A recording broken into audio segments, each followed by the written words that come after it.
Et les soldats sortaient étaient au Bourget, sortaient de leur caserne ou de leur campement ou de leur bureau pour aller au réfectoire. Et quand ils nous ont vus, ils nous ont insultés, et des bras d'honneur.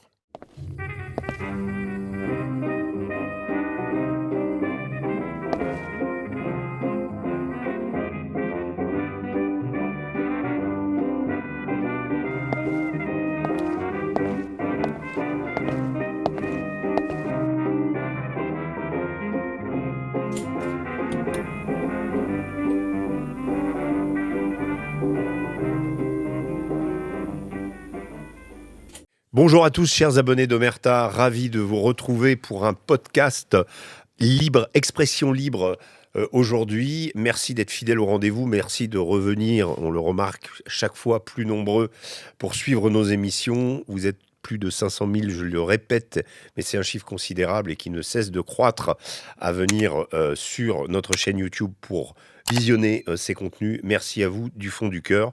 Aujourd'hui donc podcast Expression libre. Je reçois Jean-Pax Meffray. Jean-Pax Meffray, bonjour. Bonjour. Alors, pour vous présenter, parce que c'est la première fois que vous venez chez Omerta, j'en suis ravi. Vous êtes journaliste, écrivain, auteur, compositeur, interprète. Je suis sûr qu'il y a parmi les gens qui nous regardent aujourd'hui des gens qui vous connaissent bien. Moi, je vais vous dire, certaines de vos chansons, comme Véronica, Dien Bien Phu, ont bercé une partie de ma jeunesse. Tout le monde connaît aussi votre attachement à l'Algérie. Et en première question, avant toute chose, je voudrais savoir si vous pouvez nous donner une réaction à la libération de Boualem Sansal pour commencer cet entretien. C'est du soulagement, quoi, de voir revenir, mais ça me conforte dans mes positions, quoi. Et je suis très touché par Boualem Sansal, et dont je connais les enfants aussi, et le courage qu'il a pour défendre ses opinions. Il se met en avant, il n'a pas peur, il est au-devant des choses. C'est un garçon qui mérite beaucoup d'estime. Lors de cette longue détention, beaucoup ont été frappés par une apparente faiblesse, je dirais, de l'exécutif français dans cette affaire. Le président Macron en premier lieu, c'est un peu comme si l'Algérie semblait imposer son agenda à la France. Pourquoi, selon vous, n'y a-t-il pas de volonté, on l'a vu aussi avec l'épisode Retailleau, de volonté d'imposer un rapport de force? Je sais pas, mais enfin, c'est pas la première fois que le président vacille, j'allais dire. Mais je sais pas, ou je sais trop, quoi. Est-ce qu'il est vraiment de ses fonctions de président? Est-ce qu'il s'est laissé doubler là dans cette affaire par les Allemands? Mmh. Et il a essayé de rattraper le jeu, mais il est souvent décevant, quoi. Enfin, Sansal est libre, et c'est tant mieux. Il avait néanmoins commencé son mandat en évoquant la colonisation d'Algérie et en la comparant à un crime contre l'humanité. Ça vous avait choqué à l'époque? Ah bah oui, quand même. En fait, c'est ce qu'il dit, quoi. En fait, l'histoire, je crois qu'il la voit de loin, et il a pourtant il s'est marié avec un de ses professeurs, pourtant, mais c'est n'importe quoi. Crime contre l'humanité, l'Algérie, alors que la France a fait l'Algérie. C'est la France. C'est les médecins français qui ont empêché le développement de toutes les maladies qui faisaient du mal au peuple algérien. Il n'y a pas eu c'est pas vraiment une colonisation, quoi. C'est ce qui s'est passé. Mais Macron ne dit pas toujours ce qu'il faut dire, quoi. La polémique, on s'en souvient, a duré avec l'intervention notamment de Jean-Michel Apathy, expliquant qu'il y avait eu plusieurs Oradour-sur-Glane commis par la France en 1830 lors de sa campagne pour conquérir l'Algérie. C'était bien de réveiller ces souvenirs. On a l'impression qu'avec l'Algérie, c'est quelque chose qui est sans fin. Bon, enfin, apathie, c'est...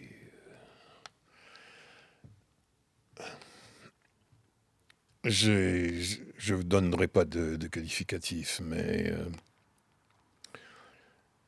c'est le camp des bien-pensants qui sont malfaisants, quoi. Et j'ai connu Apathie, il servait des bières à la terrasse d'un bistrot de Toulouse. Et je crois qu'il était à la meilleure place, là.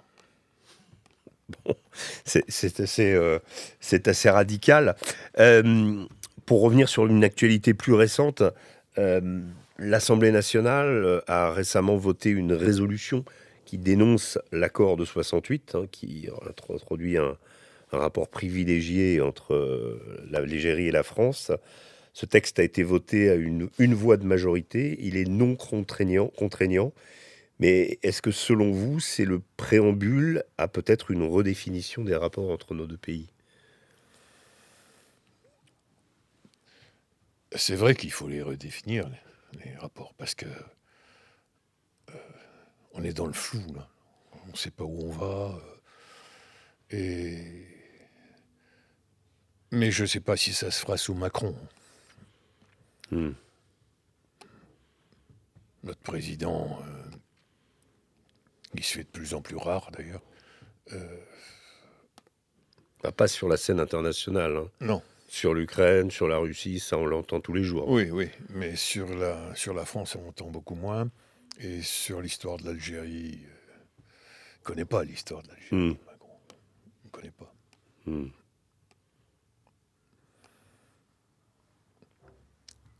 Et ce qu'il a dit nous a fait du mal, à nous, pieds noirs. Parce que il n'a pas parlé de ce que nous avons subi. 8 ans de guerre, d'attentats, des bombes qui explosaient dans les cafés, dans les autobus, aux arrêts d'autobus. Le FLN plaçait des bombes dans les lampadaires. Et ça explosait avec des bombes à retardement qui explosaient à l'heure où les enfants sortaient des écoles. C'est abominable ce que nous avons vécu. 8 ans. Il fallait ouvrir nos cartables pour montrer aux gendarmes qu'on ne transportait pas de bombes. Parce que c'est surtout c'est la population européenne qui était visée par le FLN, mais également par l'armée, par la gendarmerie surtout, qui nous encadrait, qui nous surveillait beaucoup plus qu'elle ne surveillait les terroristes. Vous êtes né en 1944, Oui. Vous aviez 18 ans au moment de l'indépendance. Vous m'avez dit, ça m'a alerté, vous avez été le plus jeune détenu. Oui. Racontez-nous. Oui, j'ai été le plus jeune détenu de l'Algérie française. Je suis né en 1944, en septembre, et j'ai été arrêté en 61, après le putsch. Et donc je me suis retrouvé à la prison d'Alger. Difficulté, c'est que j'étais mineur. Ils ont passé outre. Aucune mes centres pour les mineurs, c'était les maisons de correction à l'époque. Vous avez eu droit à la prison en dur, vous? Moi, j'ai eu droit à la prison de Barberousse, où il y avait une paillasse, des prisons surchargées, mais de détenus politiques, là. Et à un moment donné, on a voulu me mettre chez les mineurs, mais les mineurs, à 90%, c'était la population algérienne. Et j'y suis resté 2 jours. je m'étais mis dans un coin de cette immense pièce qui était une immense cage, quoi. Et j'avais fait croire que j'avais lu quelque temps plus tôt dans la presse un cambriolage qui avait eu lieu dans une ville d'Alger, le cambriolage d'une bijouterie. Je leur avais dit que j'en étais l'auteur. Parce que c'était difficile de dire que j'étais un des participants du putsch d'Alger. Et quand ils sont venus me chercher, à l'époque, les détenus de l'Algérie française, on les appelait activistes. C'est la dénomination que nous donnaient les gardiens. Ils nous appelaient activistes. Et sans ils sont venus me chercher en disant activiste 4290, 4290, c'est mon numéro matricule, mon numéro d'écrou. Et alors là, il y a eu, dans la cage, où il y avait une quarantaine de détenus, ils ont tous porté les yeux sur moi. Et j'ai pensé que là, j'allais être lynché. Donc je me suis mis sur le côté, ils sont venus et avec des lances, ils repoussaient les détenus pour que je puisse sortir. C'est des moments qu'on n'oublie pas. Quand on a cet âge-là, 16 ans et demi, c'était très dur. Ensuite, vous avez été où? La Santé, Fresnes? Racontez-nous comment ça s'est passé. Oui, après, on a été transférés en avion militaire. Pour être jugé? Non, déjà pour être incarcéré, oui. Ouais. Et avec des officiers qui avaient pris part au putsch, etc. Et on est arrivé au Bourget. Et on était en ligne. Une quinzaine de détenus, quoi.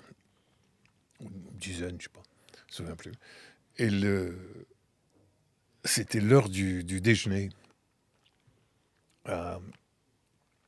Et les soldats sortaient au Bourget, sortaient de leur caserne ou de leur campement ou de leur bureau pour aller au réfectoire. Et quand ils nous ont vus, ils nous ont insultés, et des bras d'honneur. Et un des officiers qui faisait partie du groupe de détenus a dit à un officier de gendarmerie vous pouvez pas faire cesser tous ces cris. Il dit non, vous les méritez bien, et encore, ils sont en dessous de ce qu'ils devraient vous dire. C'était comme ça dans l'armée française à l'époque? Oui, c'était la gendarmerie mobile, oui. Ouais. C'est comme ça, la gendarmerie, oui. Ouais. Et après, on a été transférés et on a traversé Paris escorté par les EBR, les engins blindés, et je suis arrivé à la Santé.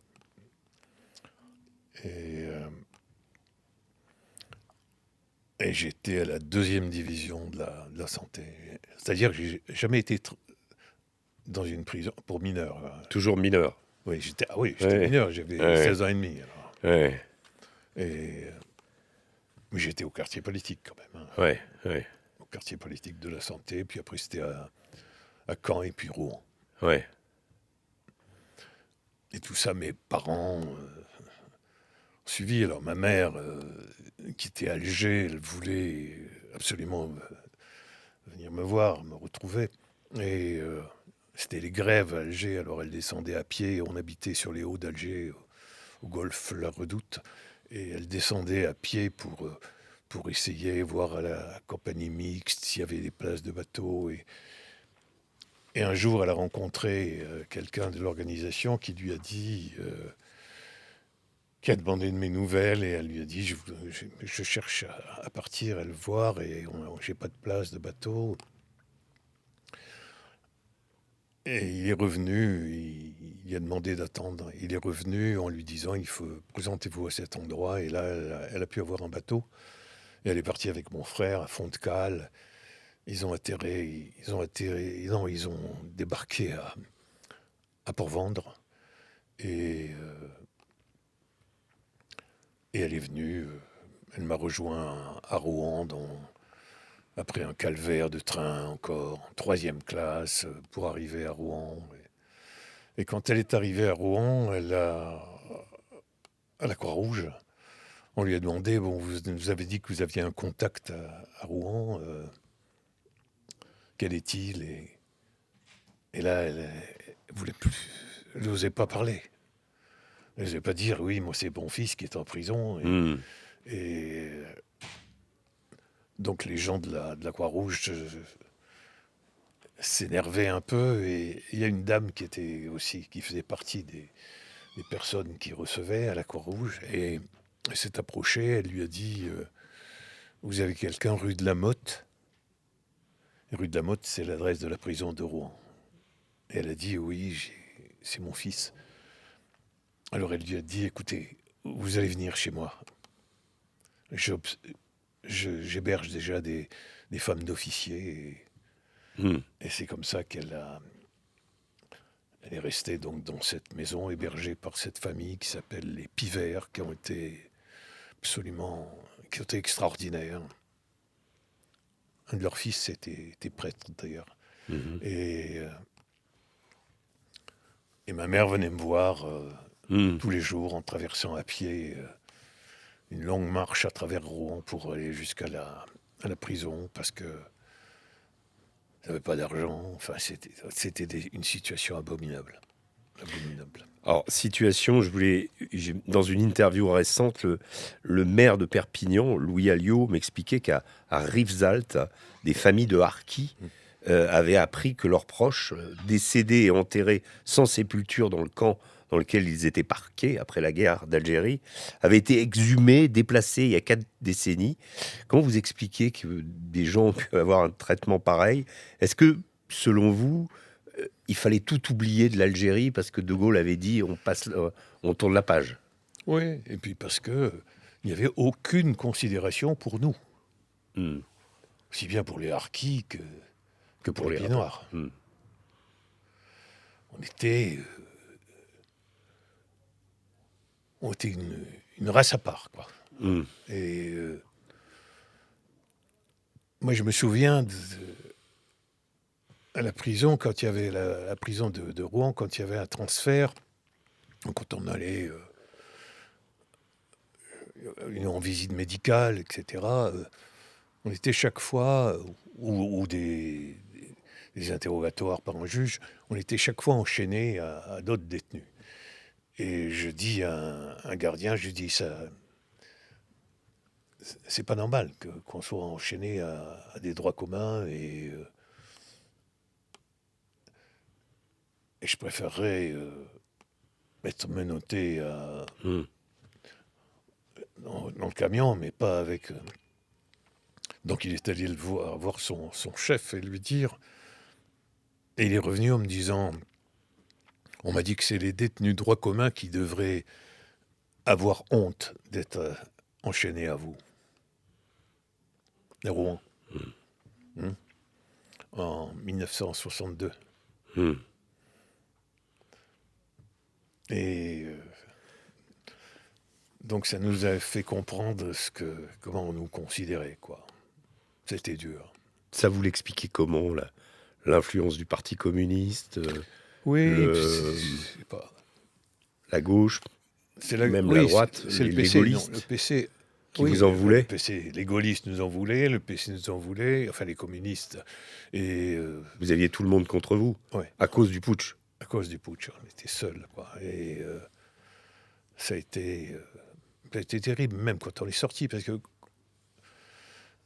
quand ils nous ont, enfin, on a été libérés. Moi, j'ai été libéré plus tôt par mon âge, Hmm.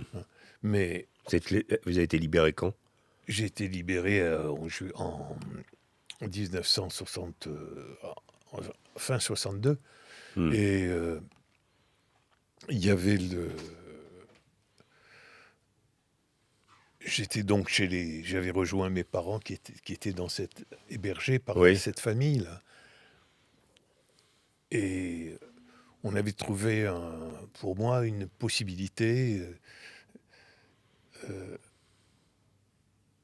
Un ami de la famille avait des bateaux à transférer aux Antilles.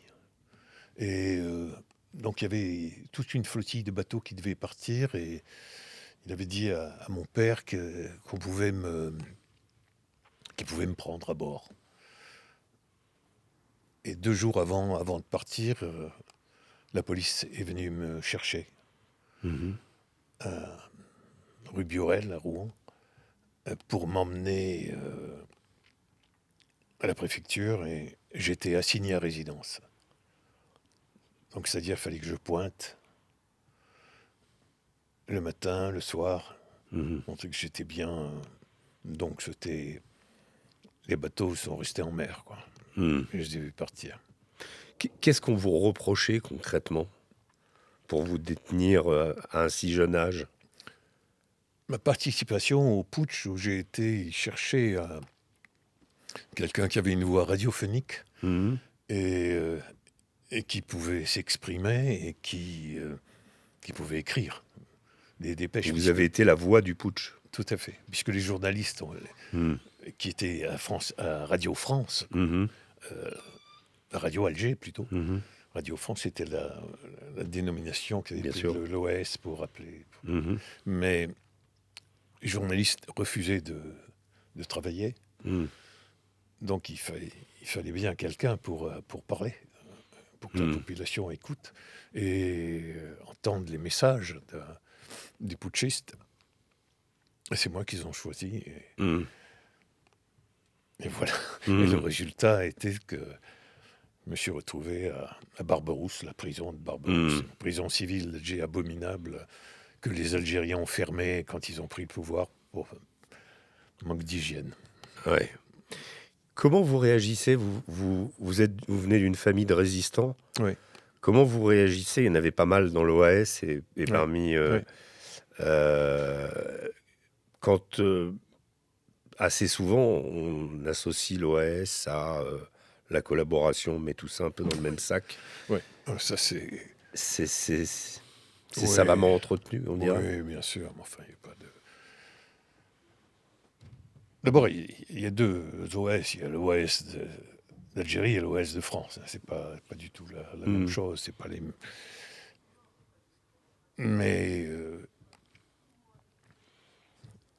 moi, je suis né en Algérie parce que mon père est venu en Algérie préparer le débarquement américain En 42, en 42. l'opération Torche. L'opération Torche. Mhm. Mon père était dans l'OSS, pas dans l'OS, mais Ouais. dans l'OSS, Ouais. les services secrets américains. L'ancêtre de la CIA, Ah, voilà, voilà, l'ancêtre pour de la CIA. préciser. Et c'est pour ça qu'on m'appelait Pax, Oui, Jean Pax, mon prénom. ok. Comme la Pax Americana. C'est ça. Et le suite, c'est... on m'appelle Jean Pax Marie-Ange. C'est difficile à assumer. Mm. Donc, c'est le PC qui a tout de suite donné cette couleur en disant que l'OS était des fascistes, des collaborationnistes, etc. C'est les communistes qui ont participé, et la France a suivi, quoi. Mm. Plus comme c'était anti-gaulliste, pas parce que c'était De Gaulle, l'homme du 18 juin. Au contraire, c'est nous qui l'avons appelé, c'est nous qui l'avons fait, De Gaulle. Mais parce que c'était l'homme qui nous avait finalement trahis. Il faut voir ce qui s'est passé quand même. L'armée a tiré sur la foule. La fusillade du 26 mars, c'est quelque chose d'abominable. Où les tirailleurs ont mitraillé une foule de manifestants. La foule des manifestants. Sur la grande poste d'Alger, qui manifestaient en chantant la Marseillaise, en chantant les Africains. Et on les a décimés au fusil mitrailleur. C'est terrible tout ce qui s'est passé. Est-ce que vous avez pardonné à De Gaulle? Non, c'est des souvenirs qui restent, qui marquent mon âme, mais j'en ai discuté souvent avec ce journaliste qui interviewait De Gaulle et qui faisait une série, qui travaillait aussi avec nous au Figaro, mais son nom m'échappe là. Mais ça va. Perfit? Non. Non. Celui qui avait fait les conversations avec De Gaulle, non, c'est pas lui? Non, et qui interviewait De Gaulle, oui, pour France Soir. Il faisait une grande série, et Ouais. voilà. Je me souviens un peu de son. Et il avait posé au cours au cours d'un de ses entretiens avec De Gaulle, il avait posé la Mmh. question, et De Gaulle avait fait un peu marche arrière.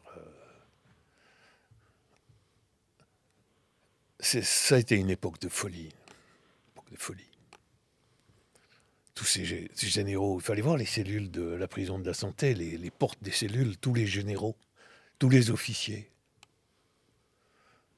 avaient épinglé leur médaille sur les portes de leurs cellules. C'était quelque chose de saisissant. Et même les gardiens des prisons qu'on ne prenait pas vraiment ce qui se passait. Mmh. Ils s'excusaient en disant, vous savez, nous, on a gardé les collabos pendant la guerre. Mmh. Voilà. C'était terrible, Mmh. ces prisons politiques. Aujourd'hui, comment vous expliquez l'attitude, en particulier des jeunes Algériens vivant en France, qui manifestent régulièrement avec des drapeaux algériens, soit en soutenant leur équipe de foot, soit en ayant des vêtements. Cet attachement à l'Algérie, vous l'expliquez comment? Non, qu'ils aient un attachement à l'Algérie, ça peut se concevoir. Mais pourquoi ils y vont pas? Mais c'est pas un échec justement de la France Ah bah oui, et ça, de son modèle attractif? bah, l'échec est total. Hmm. Et si on avait gardé l'Algérie, au moins les Algériens ne seraient pas en France. Mais Vous voulez toujours ils nous ont penser qu'on suivis, aurait dû garder l'Algérie? absolument, Hmm. absolument. Mais De Gaulle a tout donné. Parce que dans les accords, il y avait pas le pétrole, notamment. Hmm. Et comme les Algériens ont protesté, parce qu'ils souhaitaient le pétrole, il a dit, il n'y a qu'à leur donner. Hmm. Il voulait vraiment se débarrasser de ce... C'était un fardeau, je sais pas. Et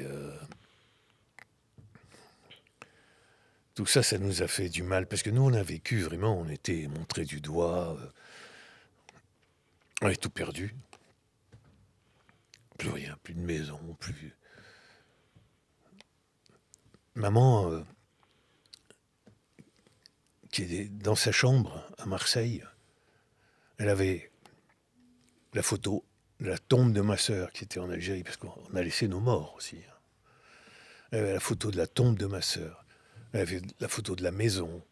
Elle avait la photo de sa maman. Et elle était dans ses derniers jours, dans son lit, elle regardait, elle disait, tu vois, elle me disait, tu vois, j'habitais là. Hmm.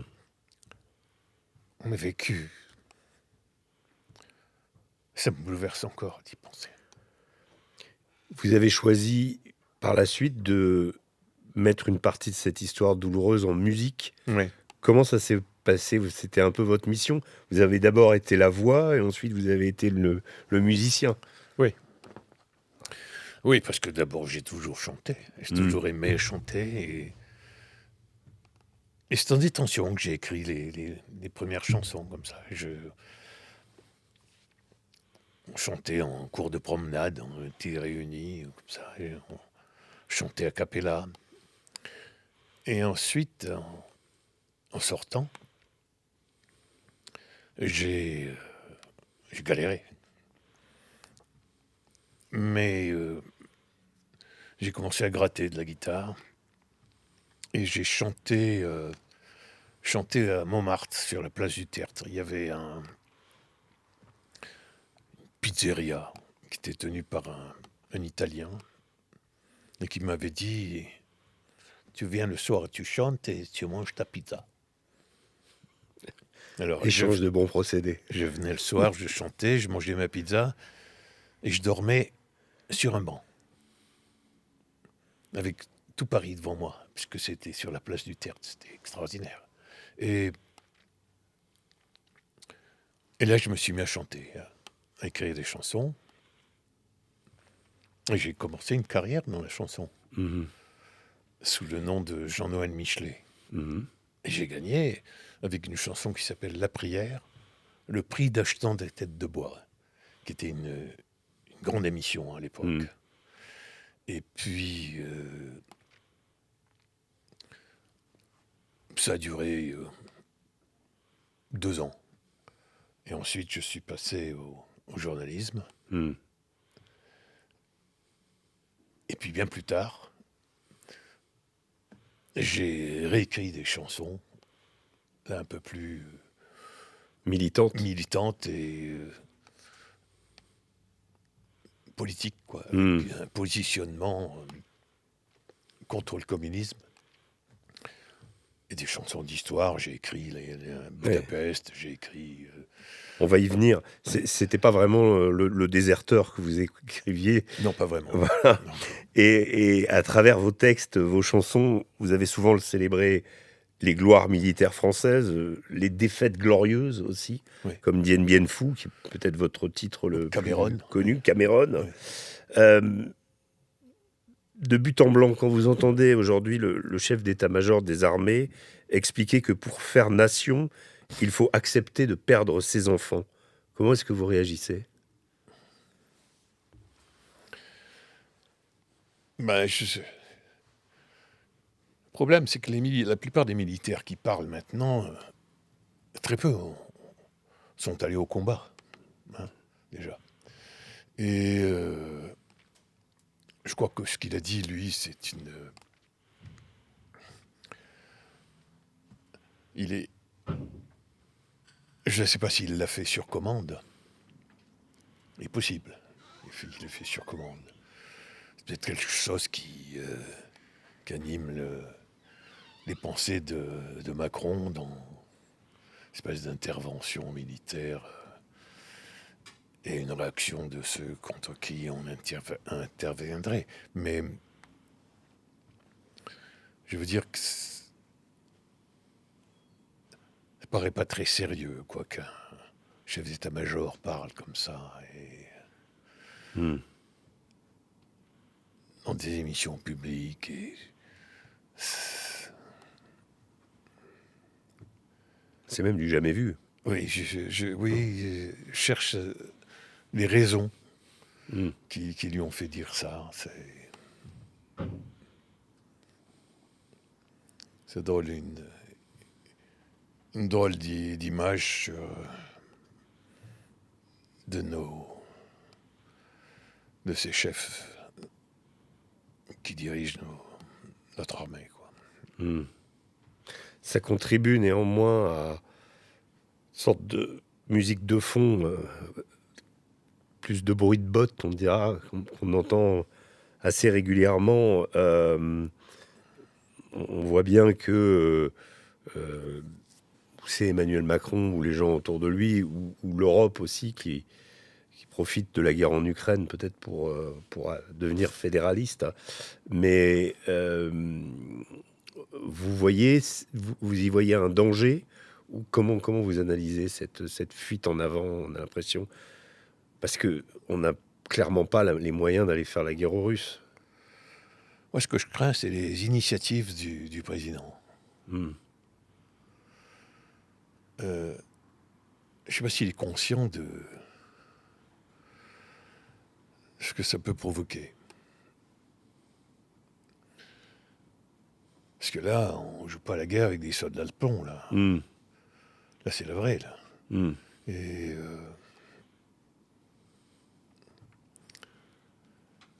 je suis très circonspect.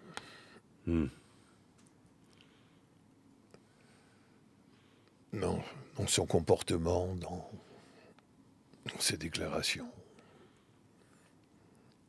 Est-ce que ça peut être aussi une manière pour lui d'exister, étant donné qu'à cause de sa dissolution calamiteuse, il ne peut que très peu apparaître sur le théâtre national? Oui, c'est possible.